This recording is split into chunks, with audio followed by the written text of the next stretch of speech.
do admit that I deeply regret watching this movie last night because it is just a very bad movie. The movie is called The Quarry, and the story is about the guy who steals the identity of a preacher and takes up life in a small town. On the surface, the story looks interesting, but there's really nothing thrilling about it, and movies like that really need that thrilling element to make it interesting.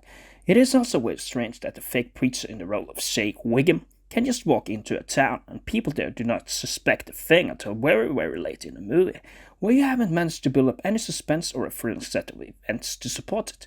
You can argue that things go very slow in a small town and it might be easy to stay hidden, but that the police chief manages to be so naive, that just does not make any sense, because the fake priest in the story did not in any way seem confident, and the way he stuttered in the court may have given away the biggest hint that he actually was a criminal.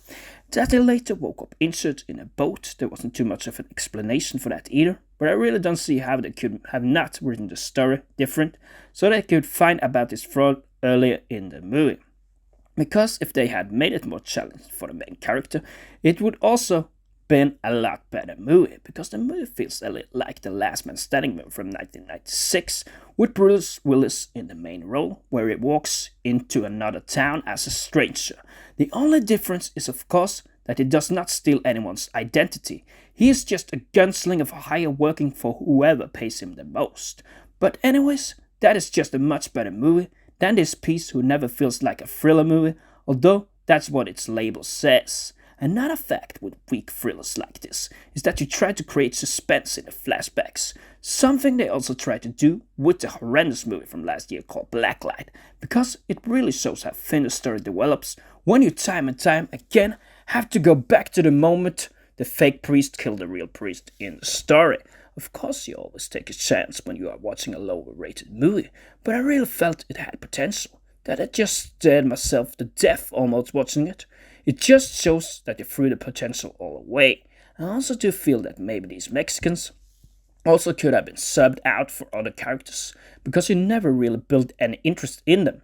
The only character you really build interest in is the fake priest. And maybe that's the point of the movie. You can try to hide away from your sins, but in the end, they will consume you. To that extent, the creators of this movie may have done their job right, but to call this a thriller, the movie is just not worthy for that, in my opinion. Maybe it is just a mystery, but the mystery is also very thin. If the police chief or even this Mexican woman was made to be a little smarter, we could actually see what was called a thriller and not some thin soup of a mystery movie. So yeah, that's really why, guys, it's just a 3 out of 10 for me, and easily the worst movie I've seen in a long time.